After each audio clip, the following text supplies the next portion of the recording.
इस वीडियो में मैं आपको एक ऐसे सक्सेस स्टोरी बताने वाला हूँ जो आपके अंदर एक ज़बरदस्त आग पैदा कर देगी। जीवन में कुछ पाने का, कुछ कर दिखाने का, यानी जोश और जुनून भर देने वाली एक ऐसे व्यक्ति की कहानी जिसने फटे हुए जूते से इतिहास रच दिया, जिसको सुनने के बाद आप बहाने करना भूल जाओगे। कहानी की शुरुआत होती है अफ्रीका के सेनेगल देश के एक छोटे से गांव से। एक ऐसी गांव जहां पर कोई सुख सुविधा नहीं है। यह गांव दुनिया से सबसे पिछड़ा गांव है, जहां ना हॉस्पिटल है, ना डॉक्टर है, ना स्कूल है, ना बिजली है, ना पानी की सुविधा है, ना सड़क है। और ऐसे गांव के बच्चे जीवन में क्या कर सकते हैं, ये आप सोच सकते हैं। लेकिन इस गांव में एक ऐसा लड़का था जिसका नाम साडियो माने था। साडियो माने का जन्म 10 अप्रैल 1992 में हुआ था। इन्हें फुटबॉल खेलना बहुत पसंद था। फुटबॉल इन्हें जान से भी ज़्यादा प्यारा था और फुटबॉल खेलने का जुनून इस कदर सवार हो गया था कि कचड़े में से उठाए फटे हुए जूते पहनकर वह कपड़े के फुटबॉल की प्रैक्टिस करते थे, क्योंकि इस लड़के के पास ना तो जूते खरीदने के पैसे थे और ना ही फुटबॉल खेलने के पैसे थे। यह लड़का एक ऐसे गरीब परिवार से था कि कभी कभी उसे खाना भी नसीब नहीं होता था, और ऐसे वक्त में यह लड़का मिट्टी खाकर अपना भूख मिटाया करता था और पूरे दिन फटे हुए जूते से कपड़े की फुटबॉल का प्रैक्टिस करता था। और कोई नहीं था उसे ट्रेनिंग देने वाला, लेकिन फिर भी उसे अपने आप पर विश्वास था, भरोसा था, एक जिद थी, एक जुनून था, कुछ पाने का, कुछ कर दिखाने का, कि हाँ, एक दिन पूरी दुनिया मुझे मेरे नाम से जानेगी। और इस लड़के ने खुद से अपने आप को इतना ट्रेन कर लिया कि वह फुटबॉल खेलना सीख गया। जब वो 12 साल का हुआ तब उसे पता चला कि उसके शहर में फ़ुटबॉल के ट्रायल चल रहे हैं और उस लड़के को वहाँ जाना था। लेकिन उस लड़के के पास इतने पैसे नहीं थे कि वह वहाँ तक पहुँच जाए। लेकिन जुनून इस कदर सवार था कि 12 साल का यह लड़का 160 किलोमीटर दूर भागते हुए वहाँ पहुँचा, सिर्फ ट्रायल देने के लिए। सोचने वाली बात यह है कि ऐसे हालात में भी अपने फटे हुए जूते पहनकर अपने जिद और अपने जुनून के लिए इतनी दूर तक पहुंच गया। और ऐसी स्थिति में उसे देखकर सब उसका मजाक उड़ा रहे थे, क्योंकि उसकी हालात अच्छी नहीं थी। पैंट फटे हुए थे, जूते फटे हुए थे, लेकिन उनकी आंखों में सिर्फ एक मौके की तलाश थी।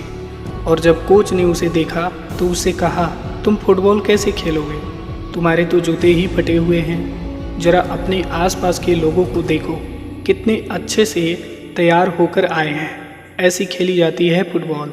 तब उस लड़के ने जवाब दिया कि सर, मुझे सिर्फ 5 मिनट दे दो, फिर समझ जाओगे कि कौन तैयार होकर आया है।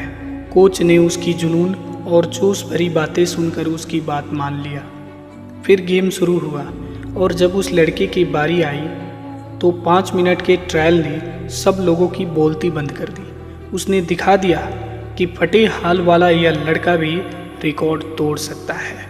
उस वक्त कोच हैरान के हैरान रह गए और कोच ने 12 साल के साडियो माने को बोला, अगर फुटबॉल के लिए इस तरह का जुनून तुम्हारे अंदर है तो यकीन मानो कि एक दिन लोग मुझे तेरे नाम से जानेंगे। उस दिन साडियो माने बहुत खुश था।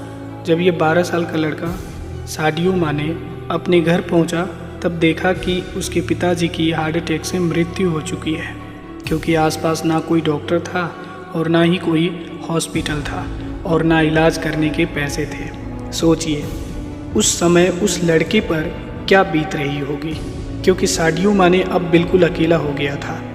अब कोई नहीं था उसके साथ जिसके सामने जाकर रोए, किसको अपने तकलीफ बताए। उस समय अपने दिल में दर्द और आंखों में आंसू लिए हालातों का मारा हो गया था। लेकिन फिर उसने अपने आंसुओं को पोंछा और हिम्मत नहीं हारा। फिर दिन और रात मेहनत करने लगा, फुटबॉल का और ज़्यादा प्रैक्टिस करना शुरू कर दिया। उसका यह गेम देखकर, उसका फुटबॉल के प्रति यह जुनून देखकर फ्रांस के एक बहुत बड़े क्लब ने उसे सेलेक्ट कर लिया। और धीरे धीरे वह लड़का इतना ज़्यादा टैलेंट हो गया कि दुनिया उसकी टैलेंट देखकर हैरान हो जाती थी, चौंक जाती थी। जो भी उसका खेल देखता था यही सोचता था कि यह प्लेयर हमारे क्लब में होना चाहिए। कुछ ही दिनों में वह लड़का ऑस्ट्रेलिया और ऑस्ट्रेलिया से इंग्लैंड का सफ़र पूरा किया और अब उसने दुनिया की सबसे बड़ी फुटबॉल लीग खेलना शुरू किया। सबसे पहले उन्होंने साउथहैम्पटन के लिए खेलना शुरू किया, जिसके लिए उन्हें मुंह मांगी पैसे भी मिले। साउथहैम्पटन के लिए खेलते हुए उन्होंने 2 मिनट 56 सेकंड में बैक टू बैक 3 गोल करके एक ऐसा वर्ल्ड रिकॉर्ड बना दिया जो आज तक कोई नहीं तोड़ पाया है। और आपको जानकर हैरानी होगी कि जिस फटे हुए जूते को पहनकर फुटबॉल खेलना शुरू किया था, आज वही लड़का साडियो माने दुनिया की सबसे बड़े फुटबॉल क्लब के लिए खेलते हैं और उन्हें कई सारे अवार्ड भी मिल चुके हैं। जैसा कि उन्होंने कहा था कि एक दिन यह दुनिया मुझे मेरे नाम से जानेगी, और जिस कोच ने माने को ट्रायल करने का मौका दिया था, उस कोच को भी दुनिया साडियो माने के नाम से ही जानती है। आज इन्हें फुटबॉल की दुनिया का जादूगर भी कहा जाता है। सोचने वाली बात यह है कि साडियो माने की बचपन की हालात ऐसी थी कि एक वक्त था जब खेलने के लिए जूते नहीं थे, तो उन्होंने कचड़े में पड़े जूतों से खेलना शुरू किया। फुटबॉल खरीदने के पैसे नहीं थे, लेकिन फटे कपड़े के फुटबॉल से खेलना शुरू किया। खाने को पैसा नहीं था तो मिट्टी खाकर अपना भूख मिटाया, लेकिन उन्हें अपने आप पर भरोसा था, विश्वास था, जिद और जुनून थी। एक दिन फुटबॉल प्लेयर बनूंगा और दुनिया मुझे मेरे नाम से जानेगी। और उन्होंने ऐसे हालात होते हुए भी कर दिखाया जो उन्होंने कहा था। लेकिन सोचिए, आज आपके पास सब कुछ है और मैं यह दावे के साथ कह सकता हूँ कि ऐसी कंडीशन आपके जीवन में नहीं होगी जो साडियो माने ने अपने बचपन में बिताए। क्योंकि अभी जिस मोबाइल या लैपटॉप से आप वीडियो को देख रहे हैं या सुन रहे हैं, वह हज़ारों रुपए की होगी। आपके पास अभी सब कुछ है जो आपको चाहिए, वह आपको मिल सकता है। आप भी अपने अंदर एक जिद और जुनून पैदा कीजिए कि लाइफ में आपको क्या बनना है और क्या चाहिए। बहाने बनाना छोड़ दीजिए कि मेरे पास यह नहीं है, वह नहीं है, नहीं तो मैं ऐसा करता वैसा करता। ये सब बहाने करने से आपको कुछ नहीं मिलेगा। ऐसा करने से आप अपने आप से खुद का भरोसा तोड़ते हो, खुद को ही आप धोखा देते हो। साडियो माने के बचपन की जीवन की कहानी हमें सिखाती है कि कुछ भी हो जीवन में, अगर खुद पर भरोसा हो, अपने काम का जुनून हो, जिद हो, तो जीवन में हर चीज़ हासिल कर सकते हो। अभी भी वक्त है, खुद को समझाओ और संभल जाओ। वक्त बर्बाद करना छोड़ दो।